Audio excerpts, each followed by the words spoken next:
انا آتیناک الکوثر وقال ابن عباس شانئک عدوک. شانئک کا معنی کیا ہے؟ عدو، دشمن. اور شان سے مراد یہاں نبی صلی اللہ علیہ وسلم کا دشمن ہے. اس سے مراد عاص بن وائل، ابو جہل یا عتبہ ہے. لیکن عام معنی یہ کہ قیامت تک جتنے بھی لوگ رسول اللہ صلی اللہ علیہ وسلم کے دشمن ہیں، چاہے وہ آپ کے دور میں تھے یا بعد میں آئے، وہ سب انجام کے اعتبار سے خائب و خاسر ہیں، نامراد ہیں. حدثنا آدم حدثنا شیبان حدثنا قتادہ عن انس رضی اللہ عنہ قال لما عرج بالنبی صلی اللہ علیہ وسلم الی السماء، جب معراج پر لے جایا گیا رسول اللہ صلی اللہ علیہ وسلم کو آسمان کی طرف، قال تو آپ نے فرمایا اتیت علی نہر، میں ایک ایسی نہر کے پاس آیا، حافتاہ اس کے کنارے قباب اللؤلؤ مجوفن، کہ وہ قبے تھے خالدار موتی کے، چھوٹے چھوٹے جیسے گنبد سے بنے ہوئے ہوتے ہیں نا. فقلت ما ھذا یا جبریل، میں نے پوچھا یہ کیا ہے جبریل؟ قال ھذا الکوثر، فرمایا یہ ہے نہر کوثر جو انا آتیناک الکوثر کے پس منظر میں ہے.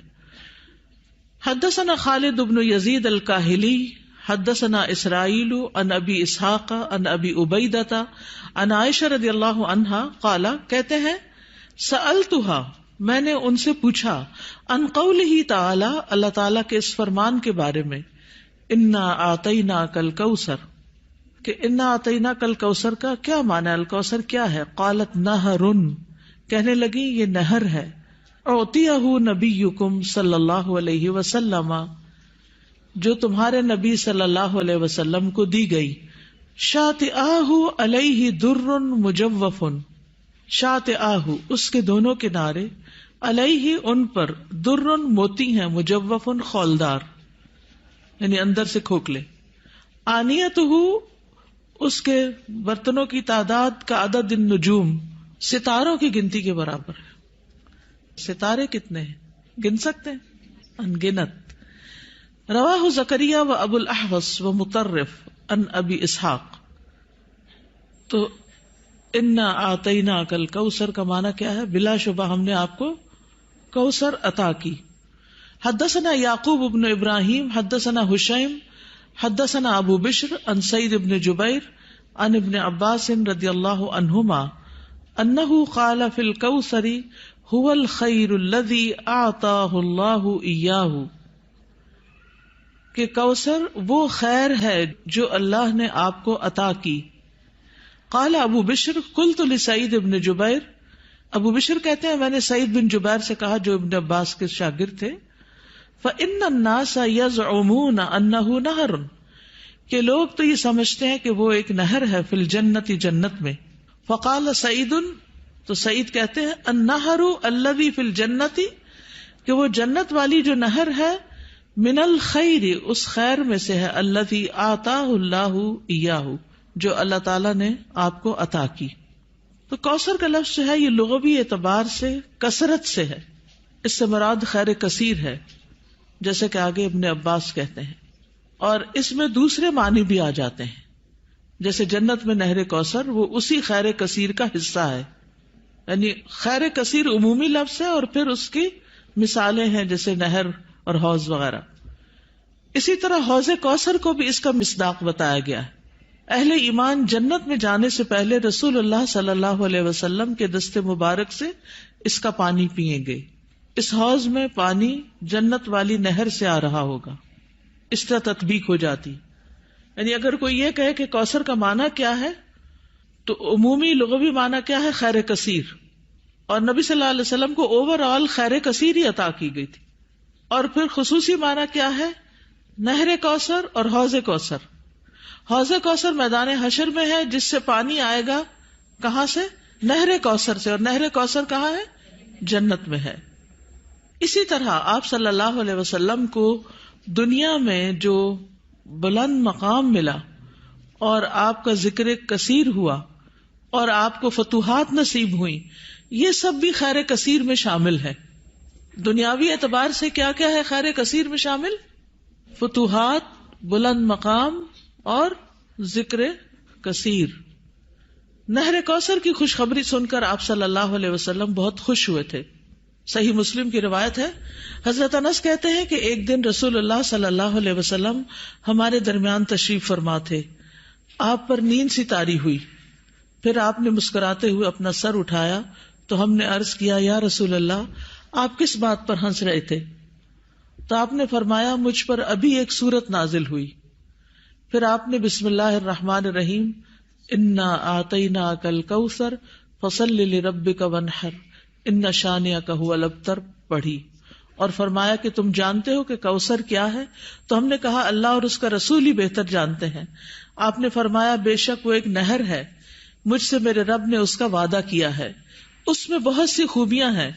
وہ ایک حوض ہے جس پر قیامت کے دن میری امت کے لوگ پانی پینے کے لیے آئیں گے.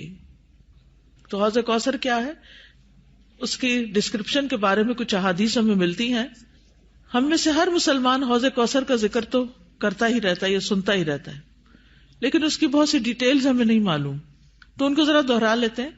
رسول اللہ صلی اللہ علیہ وسلم نے فرمایا, میرے حوض کے دونوں کناروں کے درمیان اتنا فاصلہ ہے جتنا مدینہ اور صنعاء کے درمیان ہے. پھر اسی طرح یہ سطح زمین پر بہتی نہر ہے, اندر کھڈوں میں نہیں ہے.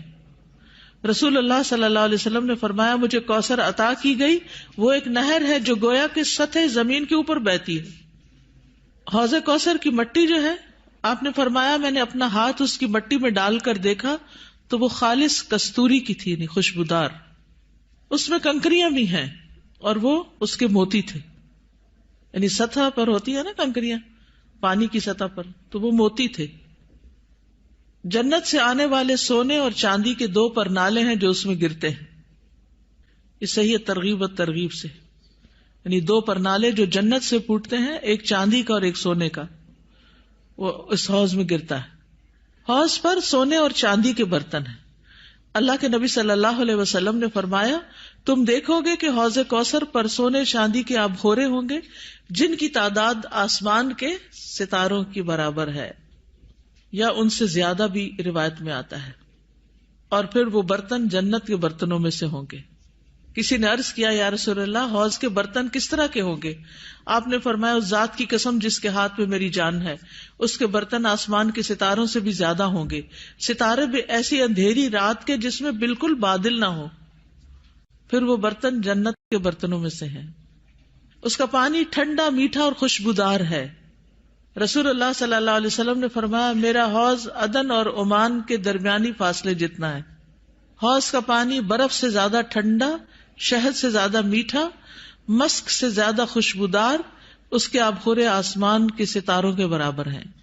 اور ایک جگہ دودھ سے زیادہ سفید بھی آتا ہے. آئس کریم کیا چیز ہے اس کے مقابلے میں. پھر جو ایک گھونٹ بھی پی لے گا کبھی پیاسا نہ ہوگا, اس کے چہرے کا رنگ کبھی سیاہ نہ ہوگا. سبحان اللہ, یہ تاثیر ہے اس کی. دنیا میں کئی ٹوٹکے کرتے رہتے ہیں, یہ کھا لو, وہ پی لو, یہ لگا لو تاکہ رنگ صاف ہو جائے. اس کا ایک گھونٹ پی کر انسان خوبصورت ہو جائے گا. اس نہر پر پرندے بھی ہیں. فرمایا ان کو کھانا اس سے بھی زیادہ خوشگوار ہوگا. لیکن کچھ لوگ حوض کوثر سے محروم رہ جائیں گے. وہ کون ہیں؟ جو بدعت کرنے والے ہیں, جنہوں نے آپ کے بعد دین کو تبدیل کر دیا. آپ فرمائیں گے یہ دور ہو جائیں, دور ہو جائیں. یہ ڈسکرپشن پڑھ کے پھر شوق بڑھ جاتا ہے نا, اور سنت پر عمل کا شوق بڑھ جاتا ہے کہ اللہ تعالیٰ ہمیں اور زیادہ سنت کا پابند بنائے تاکہ ہم نبی صلی اللہ علیہ وسلم کے قریب ہو سکیں, آپ کا اتباع کریں.